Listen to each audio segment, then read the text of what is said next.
Yeah, so this is a fostering adoption panel. We've got two guests here from Robbie from Blockdaemon and Jakob from Lemonade, and myself, Skrillah from Secret Agency. I'll start because so Secret Agency, we kind of help people take their first steps into Web3 for those that are getting into the career. We help to teach them how to build their CVs, gather the skill sets they need to make themselves a success in this industry. It's been a very interesting ride over the last market cycle, where we had lots of people coming in during the bull market, 2021, and then it's kind of slowed down over the last year or two of the bear market, but we've really built a strong community of hardcore contributors. And we've helped a lot of people to make themselves a career out of this industry. So it's been awesome. Guys, you want to introduce yourselves? Yeah. A little bit about your journey. Yeah. Thanks for your intro. Also a pleasure to be on the panel with you. You as well. But my name's Robbie. My background is I work for Blockdaemon. I'm the lead of developer relations. Prior to that, I was with Consensus. Ultimately, the goal that my job has been to primarily foster adoption when it comes to our dev tooling, when it comes to our APIs and creating tutorials, be it technical and non-technical, to entice developers to start to explore our technology.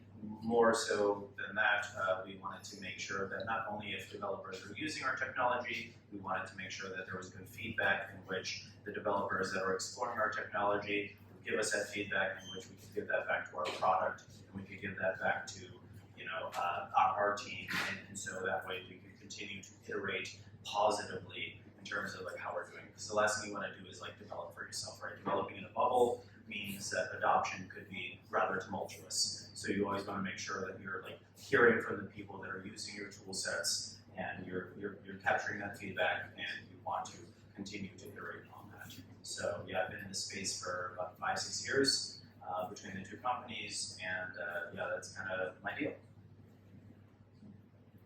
Hi everyone, I'm Jakob, one of the co-founders of Lemonade. I started in crypto, I think it was more or less 2017. I actually entered the space because a lot of my friends are poker players and they travel the world, and usually they cannot travel the world with a lot of cash in the bank. But if they go to Vegas and they play these big tournaments, right, they actually need a lot of cash. So then they just obviously use blockchain and Bitcoin to transfer money, and that's how I first got in touch with the whole space. And since then I was always excited about it. In 2019 we started building Lemonade, which is a decentralized Web3 events platform. So everyone can pretty much use it to build their own Lemonade stand, can start hosting events and engaging and building communities. We went down the rabbit hole, I would say, of blockchain over the last 3 to 2 years. Now we're multi-chain, so we've integrated more than 16 chains on our platform, and event organizers can choose on which of the blockchains they want to actually host a ticketing system on. I think what we're doing quite well for the end user is that they don't really necessarily know that they just got an NFT ticket, because what we're doing is you attend an experience. It's pretty much a Web2 experience for the end user, and we're assigning every new user a wallet upon sign up. So as soon as they RSVP to an event, the claiming process of the NFT automatically happens. And if they want, after they got the NFT, they can transfer it out to the MetaMask or whatever. So that's, I think, how it's the easiest way to actually onboard millions of people into the space without them potentially even knowing that they just entered a Web3 platform. One of our clients is Budweiser. The goal is to onboard through them more than 1 million users, Web2 users into Web3, and to give certain benefits to all of these NFT ticket holders, like free beers at bars and festivals. So real life utility, which is on the blockchain, and so long term build a loyalty program for them. And as I said, most of these users, they don't even know that they just received an NFT. So 95% of all of these users usually don't even transfer out to their own wallets, but they don't have to. Like, that's not the goal, right? Like, not everyone needs to know which blockchain is behind it. If you really want to onboard millions of users, so yeah. Cool. Okay. Yeah, I'm curious. What's been the biggest obstacle for you guys in driving mass adoption, driving people to come and use your platforms? We'll start with Robbie because I want to hear it from the developer of your perspective. I think you can. I think we'll talk about it a little bit later too, a little more in depth. You can kind of compartmentalize that between retail, institution, and enterprise when it comes to that adoption, because I think each of those cases are going to look a bit different. But if we're talking about, for the sake of the conversation, at least at this point right now, retail, we're talking about not necessarily a lack of education, because I think there's an incredible amount of education that exists right now. You know, there's a bajillion tutorials. There's, you know, everything's on like Foundry, Truffle, Rip. If you guys saw on Twitter recently, they're going to be sunsetted, which is breaks my heart. But I mean, you know, shout out to Truffle, Hardhat, etc. Like, there's so much documentation out there. It comes down to incentives, right? And I think that the hard part is, as of right now, when it comes to like building something that's going to have legs, and you potentially wanted to have a grant behind it, or you wanted to have some sort of financial backing behind it, right now, most people, at least in my opinion, are looking at like DeFi adoption, right? So if you're not doing like a DeFi play in terms of like something that you're building, then people aren't so interested when it comes to VCs or angel investors, etc. Right? If you're doing something when it comes to like something that'd be interesting with like a pull together NFT thing, or an atomic cross-chain swap or something like this, it's just it doesn't have the same gravity that like DeFi does right now, because a lot of people can realize the functionality and what you can get out of like doing DeFi. So I think right now the hardest part is trying to figure out, not necessarily like how to continue to educate our devs, because the devs I think have a plethora of information to be educated, but more so, what can they do with that education, right? What is a dApp that they can create that will be like really beneficial and be adoptable? That's the real problem right now, outside of DeFi, at least in my opinion. But I'll pass it. Maybe something a little bit controversial. I would say I've seen it many times in the space. A lot of really, really big Web2 brands are entering the market. At first sight, it's like, oh wow, this is awesome. But if you really look behind the hood, there's not that much innovation happening, and it feels sometimes like you're just ticking off a box, like, oh, now we're like innovative, we did something in Web3, like the box is checked. So obviously it helps in terms of like credibility and bringing that to the space. But at the same time, what I truly believe in is actually like we need to find solutions how to onboard like the next millions of grassroots creators and grassroots brands into the space. Because when you have like millions of these small medium brands and creators into the space, then you really cannot fuck with Web3, right?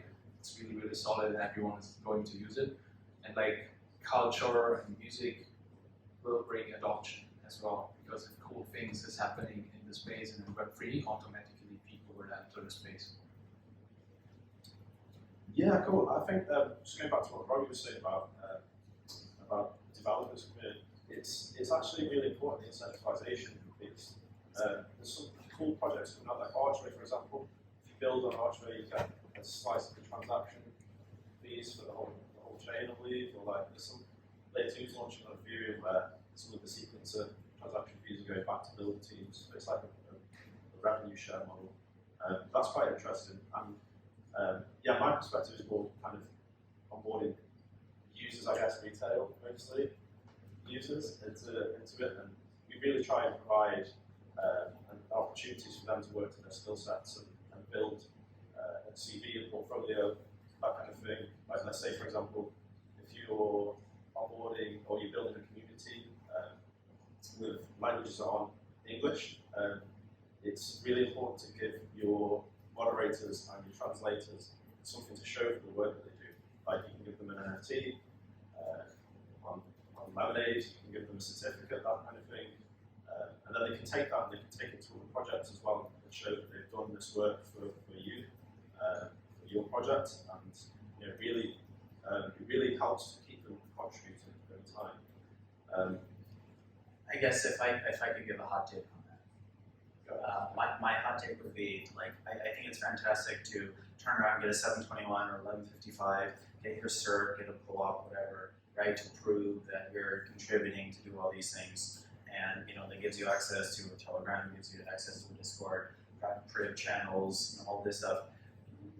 Sometimes the question could be like, who cares, right? And I think like that's a real question. Like, who cares? Who cares about having the privs to do these certain things? What is it really doing, right? Like it's a shiny thing, but how long is it shiny before it gets rusty? And especially when it comes to the ebbs and flows, when it comes to our space, I think like we've really got to like dig deep in terms of like when it comes to adopting. In my opinion, I think retail is the most important for adoption. I mean, obviously, if you're thinking about institution and enterprise, the conversation is totally different.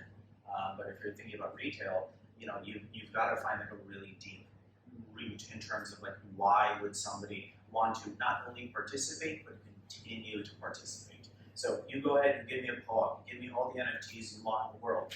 I don't care unless I have a reason to care. And if we don't have a good response, at least in my opinion, like on our end, which I think is like our responsibility to care about why the incentivization to continue to produce or to contribute is interesting, then you lose participation and you lose that love, and then you just lose, like it just becomes a false.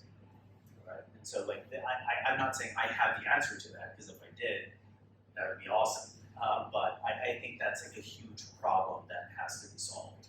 Is like now there's a ton of things that can be given to participants, but who cares about what they're given if it doesn't really do much outside of small yield gains or like gives you little access to this or that, like small clubs.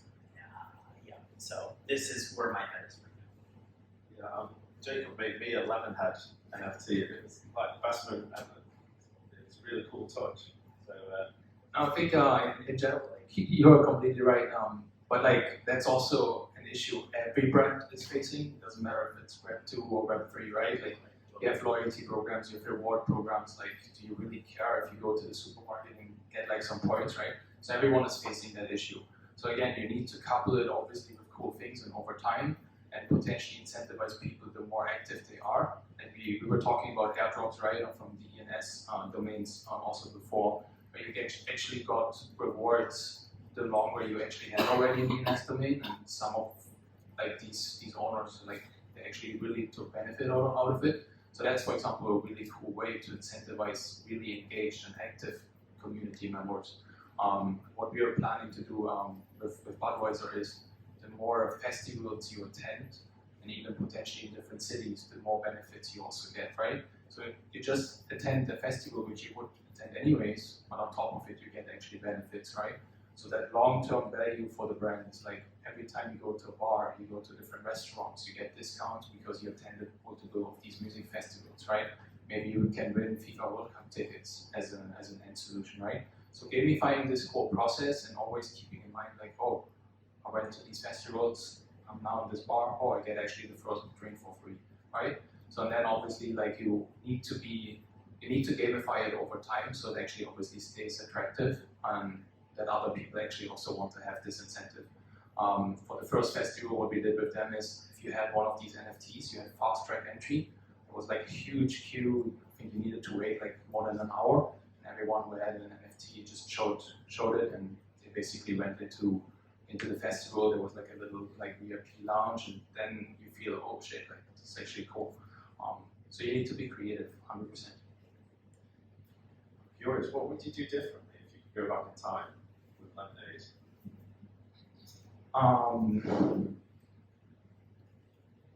A lot. So we started actually in Barcelona with intimate live music concerts. So we always wanted to empower musicians and chefs. So first so-called Lemonade stand was our own living room, where we hosted small, intimate live music concerts on street musicians and so on. So that's how we kind of started. And then the pandemic hit. So we had around 100 of these lemonade stands across the world. Then Corona happened, and from one day to another, we needed to adopt. We started hosting virtual conferences, music festivals, charity events, and so on. And then again, went down the rabbit hole of Web3. In Web3, we started initially with one blockchain on Polygon, just to basically start experimenting. And now, as I said, we're multi-chain. And what I would have done differently from the beginning on, I would have probably from the beginning always given every user a wallet, because we see the adoption rate is just now 100% of our events, so that is really important. And to be honest, I would probably also put the blockchains more into the back, because the end user doesn't really care on which of the blockchains actually one of these NFTs or co-ops is, and I don't also think it's really important for the end user. So that's probably what I would do differently. How about you, Robbie? Yeah, sure. I guess another small hot take would be realizing, after being in DevRel for so many years, it's not about promoting the company, it's about promoting the developers, right? That's really what it's about. And so when a very fast story I have that I think is a great example, I'll keep his name out of it just to protect him. We'll call him Joe. Joe reached out to me and was a Web2 dev and was like, hey, I'm really interested in this stuff. This is back when I was working at Consensus. What should I do? And at the time, I wrote the dev portal steps 1, 2, 3 for Consensus. And I said, go through that. And so he went through it, and it was you write a contract, you deploy it on Rank B at the time, and you're using Truffle, you're using Infer, you're using React, you're using Movie, you're doing all the things. You got a full stack app, super cool. You can deploy it on Roku, Netlify, whatever, right? So he went through that, and he's like, cool, I did it. Now what? And I was like, join Discord. He joined Discord, and 2 weeks after that, all of a sudden people are asking questions about Solidity. They're like, oh, I'm having issues when it comes to compiling my contracts or whatever. And now he's answering the questions. And he's doing a pretty good job at doing it. And I was like, what the frick? This guy just joined. It's just crazy, right? And I was like, this is amazing, because he's clearly putting the work in. And shortly after that, I was also part of Consensus Academy at the time, where we were teaching people how to write Solidity. And he started to really help. And I was like, hey, I've got a scholarship. I'll put you in the Consensus Academy. You got the scholarship. You're good to go. Goes into the scholarship, graduates, does an excellent job. Had the opportunity to work for a couple different companies. Got a grant. Started his own thing. He's doing really well for himself now, right? And so it's that's it. That's the equation. You take somebody that's curious, that doesn't really know what they're doing. You give them the right tools and enough tools for them to turn around and to explore, and you continue to feed them without hand feeding them, so that way they always have that yearn to learn more. And then after this, they are all of a sudden have their own dApp that can be interesting, or at least have the utility to do something like this. So for a long time I thought being in DevRel was about how do I maximize the position of the company I'm working for, but it's more so how do I give the right tools to the developers that are curious to use what we're offering to enable them to build their reputation, because it's all about reputation building, especially in this space, at least in my opinion, because it is still ultimately an echo chamber. There's not many of us, so as you're building and you put things on Twitter, it looks good and people are interested, you make it open source, and people are doing things, and cool. But it's also reflecting well on you to be I enabled this person to be able to do these things, right? I'm not going to teach you how to fly per se, but I'm going to give you the space to learn how to do it yourself, right? And to me, this is what I wish I learned earlier. Nice. Yeah, I think if we could go back in time, we probably avoid doing micropayment airdrops. We used to do a lot of small $5 airdrops to people who were reposting stuff on Twitter. I would, if I could go back, I would change that completely it's really good if you're trying to onboard a lot of people, but you're going to have to deal with your DM box just flooded with messages about people like when airdrop, blah, blah, blah. It's kind of annoying and it wastes a lot of your time. Really, you're trying to drive the hardcore contributors, the people that are so passionate about the products that you're building, that know them intrinsically and can contribute something meaningful beyond just using it once and getting the airdrop and putting it on somewhere else. Yeah, so just like rewarding them with kind of a career path and that certification, that kind of thing, it's been really good for us. I would probably have focused more on that. Cool. How do you guys maintain your community's interest over time? How do you keep them coming back? Jakob. I actually wanted to ask something else. Okay. Go ahead. So I find it just interesting. I wanted to also know your opinions on that. What do you guys think about in general in the space, right? About diversity, inclusivity, especially also outside, let's say, outside of Barcelona, even other countries, other continents, right? What about mass adoption in these areas?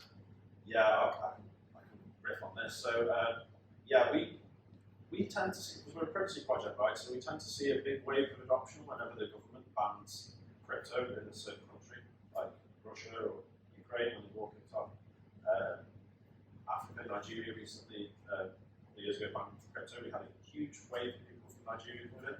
Often those folks don't have access to laptops, so you have to make sure all of your onboarding is mobile phone friendly. That's really, really, really important. One of the tips, tricks, kind of thing that I've learned quite recently is that you can actually do video calls and educational lessons within Telegram now. So you can share screen, and it's actually really good. And that means that people don't have to switch into another app like Zoom or wherever, Google Meets, wherever you do it.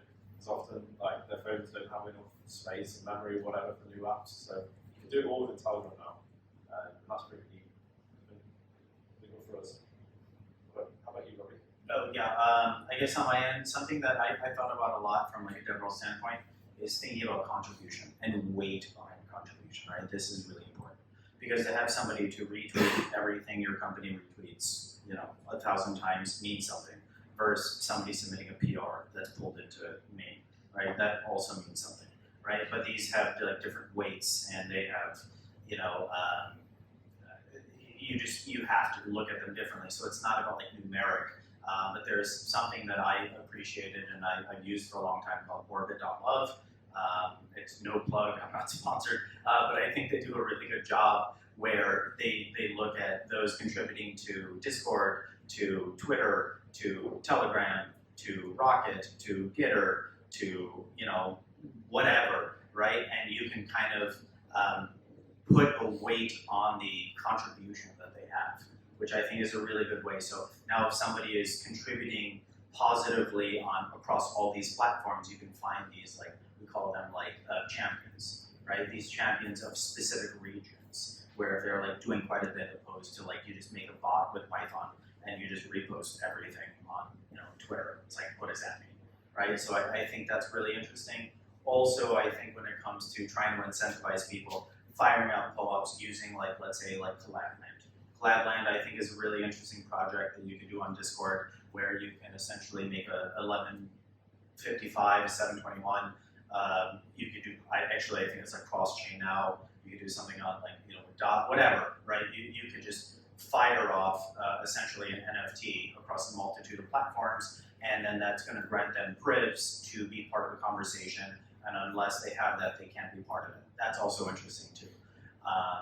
But I still think when it comes to the idea of retention, retention comes down to how are you congratulating somebody, right? And when it comes to congratulating somebody, I think you have to highlight them when it comes to their personal space, right? You're doing something on Twitter for them, right? You're taking their code, you're doing a blog post on it. They're going to be a co-author on it. So that way, if they're going to try to get a job themselves, and they're look at this. Right? Look at this blog post. I was a co-author, that's my code, right? Or look at this, I was on Twitter. Look at this, look at this, look at this. You want to really congratulate people for the effort they're doing, because ultimately they're doing the effort for no monetary value. They're doing it because they care about it, right?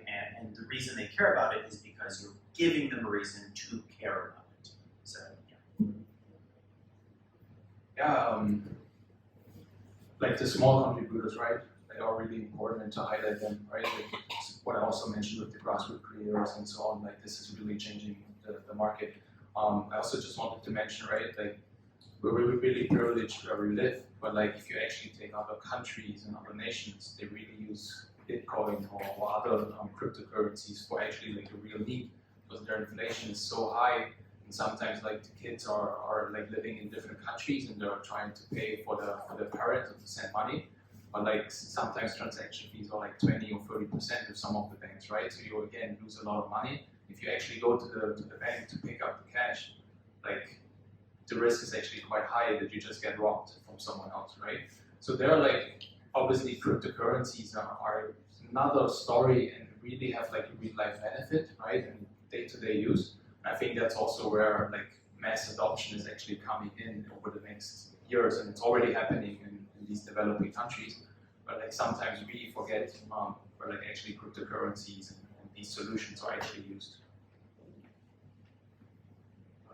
Yeah, I just wanted to drop another hot tip. I also don't work and get paid by these guys, but there's a new community building app called Bonus Block, where the unique thing about it is you're actually the users have to do on-chain interactions to get any kind of reward or like contributor notes. So they're actually using products we had. When we used to do kind of micro payments, you could kind of see that people were just taking the airdrops that they got and taking them straight to the exchange and cashing out immediately. But the beauty of this one is Bonus Block is that you're actually getting users to come and use your DEX or your protocol. They're kind of testing it out, feeling it out. You can give them testnet rewards as well. So that's quite cool. A lot of the community building applications that we've seen and used kind of just rewarding people for social actions, really, like retweeting and making threads and things like that. That's important, but I feel like getting your user base, your community to actually use your products and they know them and you can evangelize about them is also really important. I think we have a couple of minutes left, so if anyone wants to drop some more tips and tricks for the crowd on how to drive community. I have two questions, both to Jakob. First, about what you were just saying about. Sure. Thank you. About what you were just saying about developing countries and how there's actually use cases there. I'm from Argentina. I live here, but I know that in Argentina, stablecoins in particular are something that has proven to be very successful, and it's actually solving a lot of problems. But it's coming through centralized companies that are actually providing these services, centralized exchanges, basically. And so, how do we make this migration from centralized companies to self-custody, which is what we are actually trying to make it happen, right? I think Robbie also has to take on that, but I think it's coming down to also what you already mentioned before, right? Like it's about education, like how can you actually use like certain cryptocurrencies, how you can use like your own self-custody wallets, right? To have like real ownership about all of this, and then to really educate people in these countries how they can actually use it and leverage it. And to be honest, I think these countries are probably like much better than for example here in Spain, right? Because again, like there's a real need, so they actually need to learn about it. They already know how to use it. And the next step is to like really use like decentralized services. So you're completely right. But is it? Yeah. I guess I would just add. Yeah, I mean, I think Argentina obviously is a very good example in terms of when it comes to like quick adoption. Simply because like utilizing a stablecoin it seems like a fairer ground opposed to relying on like local governance when it comes to the currency. The hard part is going to be when it comes down to also like wallets, right? When it comes down to like KYC and regulations, like and where that's happening, right? And that becomes like a bigger conversation. Are you talking about MPC wallets? Are you talking about potentially using mixers? Like, what does this look like when it comes to people trying to ensure that their their gains are going to be their gains without potentially being negatively impacted by the local government. So I mean, I think that's a large conversation, but I agree that it comes down to education, but also on the end of crypto, it comes down to on the crypto end that there has to be smarter ways in which wallets can be developed specifically for like these reasons that aren't necessarily, let's say, burner wallets or hot wallets or anything like this. So you don't necessarily want to put everything in hot, right? Maybe you want to do cold storage or something, or a ledger, things like this. But like, what does that look like when it comes to like pulling it out in your local like country, right? Or like your, so. It's also privacy. Yeah, privacy is a huge thing too as well. Yeah, I just wanted to, the project that you showed me actually last week, Monarium. So this is like, you get like, it's a fiat on and off ramp, and you get an IBAN number. So like, for a business to start doing their accounting in crypto, they're not going to have to retrain their entire accounting department. It's like, they just have an IBAN number that they all know how to use already. So I feel like that's kind of important as well. You have to make this process easy and like require education, yes, but like as kind of little as possible and make it kind of what people already know. Like, we pay for stuff in the shop with finger tap, phone tap most of the time now. So I know from like teaching workshops how to mint NFTs for the first time. Often the first hour and a half is just the seed phrase, wallet setup. So yeah, I think we need to get past that. When are we moving away from the seed phrase? That's a shit.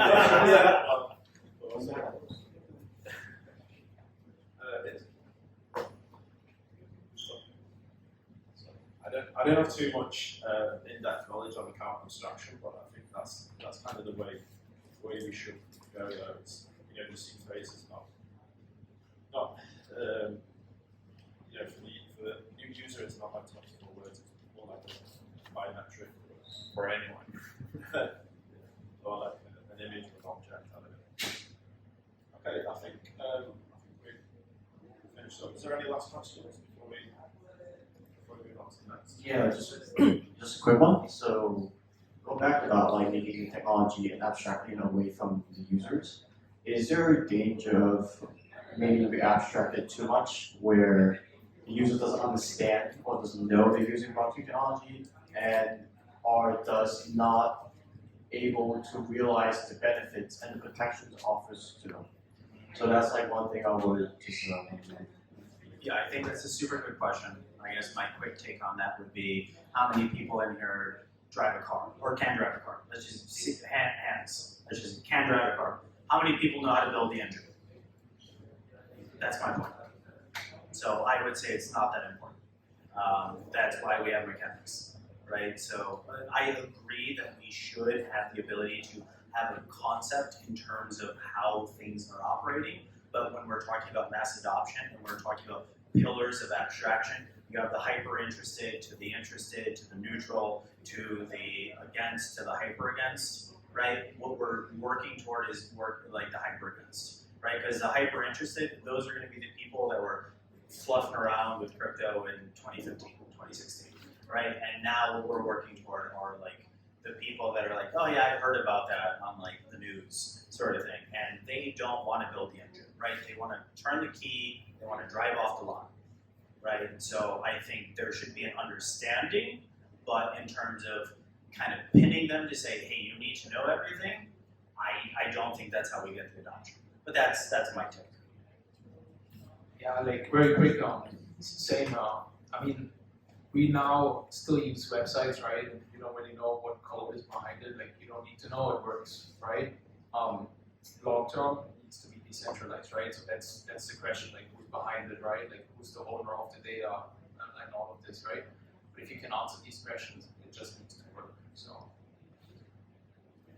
Which I agree can be scary because then it feels like it could be a little centralized, where you're just like putting trust into something. I agree with that, but it is, I think at a certain point, a person's due diligence to then start to like dig deeper themselves. And ideally, if you're using a technology that from a deep level, and if we look at the architecture, is going to be focused on being decentralized, or at least as close as decentralized as it can be. There can be, I think, a little safety in that.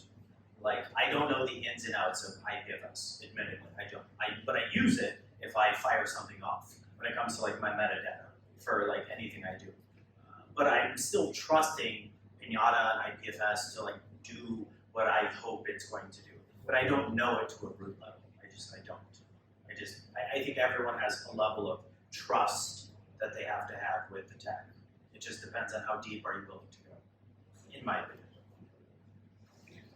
Cool. Yeah, I think we also have a responsibility as power users to specifically to help smash scammers wherever we see them. Like a lot of the artists that we work with that are interested in getting into NFTs, for example, they're doing it because some scammers message them on Instagram, like offering to buy their work and taking them to a fake NFT marketplace. Like we know how to report their domain to their domain registrar, all this kind of stuff.